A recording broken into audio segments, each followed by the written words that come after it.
بالله عليك ايه رأيك في المنتخب المصري اللي اتهزم من اوزباكستان، اللي هي تصنيف 55 عالميا، وتصنيفها اسيوي الخامس، يعني زيك زيهم. انت تصنيفك افريقيا الخامس، وهم تصنيفهم الاسيوي برضه الخامس. يعني المفروض يبقى في ايه المعدل قريب، مش 2-0 ويتبهدل ويضيعوا هم فرص واهداف كانت تخش، وانت كل هجماتك من بره المنطقه مش مؤثره. اما هم كل كراتهم انفرادين، واحده محمد صبحي طلعها برجله، والتانيه طلعت ربنا كرمه وطلعت من فوق خبطت في العارضه. وغير بقى طريقه المدافعين اللي اللاعب ياخد الكوره ويعدي من اربع لعيبه والخامس ويخش ويدخلها جون بطريقه غريبه. ومش عارف، هو دفاع ده منتخب مصر يلعب في كاس العالم ده منتخب مصر يلعب في كاس العالم؟ ده احنا كده هنشيل قبح، والله والله هنشيل قبح. في الاول في البدايه المشكله اللي هم بيطلعوا تصريحات من فتره ايه كده، قال لك حتى لو حسام حسن في المنتخب في افريقيا اللي هي الجايه دي ما وفقش، هيكمل لكاس العالم. ايه يا عم، هو مجبر علينا؟ كل لعيبه مختار لعيبه اغلبيتها ما بتلعبش في الدوري وما بنقيش، وفي لعيبه اصلا ما بتلعبش، بتلعب قاعده على الدكه ما بتلعبش واخدها برضو لعيبه. ويقول لك عندي غيابات، عندك غيابات مين؟ يقول لك عندي غيابات امام عاشور. امام عاشور اصلا لعب معاك كام ماتش؟ امام عاشور انت ما كنتش عايز تاخده اصلا، ما كنتش عايز تاخده، قعد فتره كبيره تلعب من غيره، وما كنتش اصلا عايز تاخده لولا الراجل ما راح اعتذر وخدته. لعب كان ماتش ولا ماتشين، تقول لي اصلا عندي غيابات امام عاشور؟ انت عندك كل النجوم موجودين، وعندك تريزيجيه، يقول لك تريزيجيه. طب ما انت لازم يبقى عندك بديل لتريزيجيه، المفروض يبقى عندك بديل لمحمد صلاح، لازم يبقى بديل عندك، بديل لكل اي لاعب في الملعب. امال انت بتاخد 25 لاعب ولا 30 لاعب ولا حتى 20 لاعب ليه؟ عشان يبقى كل لاعب في مكان له بديله بره، وبديله يبقى مستواه عالي برضه. انت عندك 21 فريق في الدوري المصري، مش عارف تجيب منهم، تختار منهم 21 لاعب او 25 لاعب عاليين. هو ده المستوى؟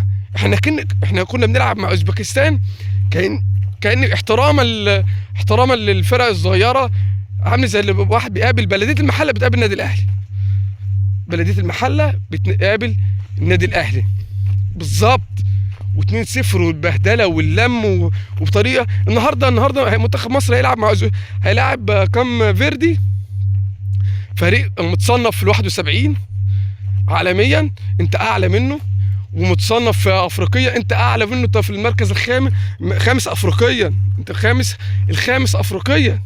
يعني المفروض هتفوز على راس الاخضر قوي جدا الفتره اللي فاتت، ومن ساعه افريقيا ادى اداء حلو جدا، بس انت افريقيا ومعاك لعيبه وعندك خبرات في البطولات.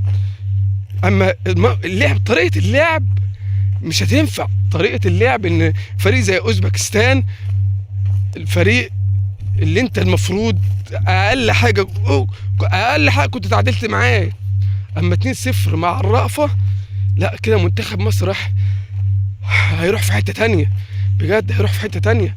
حرام والله منتخب مصر يحصل له كده في كاس العالم، يحصل زي المره اللي فاتت ونطلع من غير ولا نقطه، وكله بيفكر، مصر كلها تشغل بالها عايزين نكسر رقم الكابتن مجدي عبد الغني عشان بيذلنا. يعني هم كانوا مستنظرين عايزين يدخل هدف ولا هدفين عشان مثلا مجدي عبد الغني ما يتكلمش تاني عن الجون بتاع. ادي الفكر كله، يعني ادي الفكر، وفرحانين اللي هم مثلا يعني احنا المفروض على الاقل، احنا المجموعه بتاعتنا ما كانتش صعبه للدرجه اللي احنا نطلع كده في كاس العالم اللي فات.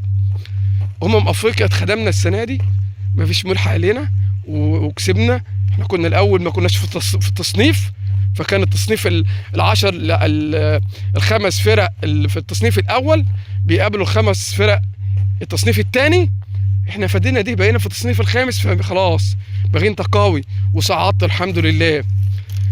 عايزين بقى شكل للمنتخب مصر حلو، عايزين شكل ولاعيبه بتلعب كوره، الكوره اللي طويله في الارض دي وبتنطق مننا واحنا ماشيين. فين الكورات بتاعت اوروبا دي؟ عايزين شغل لعيبه اوروبا. اللعيبه دي بتاعتنا بتاخد ملايين يا جماعه، مش بتاخد جنيهات، بتاخد ملايين. يعني المفروض يعملوا اداء في الملعب قوي، يعني انا مش عارف، واللعيبه الدفع دي فيها ملايين ملايين في الفرق بتاعتهم، واحنا لغايه دلوقتي مش ما فيش كوره في مصر والله فعلا، كلها ماشيه بالكوسه. عشان كده اغلبيه اللعيبه طلعت ميته، مش قادره، خلاص صحتها في الضياع. فيا ريت نتمنى نشوف منتخب مصر السنه دي ليه شكل تاني. بس انا توقعي طول ما حسام حسن ماسك المنتخب مش هيبقى ليه شكل، عشان اختيار اللعيبه اصلا في المنتخب مش حلوه، كل اغلبيتها مش حلوه يا جماعه. انت بتسمع اسامي جديده في الملعب، ما يعني عارف لو اسم جديد وظهر في الدوري المصري ومأدي وعامل وشغل وكل حاجه، اقول لك ماشي، ما بيأديش. انت رحت اول ماتش قبل اوزبكستان 5 مصابين، ايه ده؟ 5 مصابين، ايه يا عم؟ احتراما لصلاح محسن، ده رجع من الاصابه ولاعبه اتصاب تاني وطلع، اعمل ايه يا جماعه؟ مش عارف انا والله. انا خايف على المنتخب.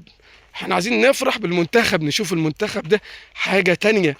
حاول تغير من طريقه اللعب، عايزين طريقه لعب، وربنا يسترها الايام اللي جايه ويسترها النهارده ان شاء الله على المنتخب المصري النهارده باذن الله.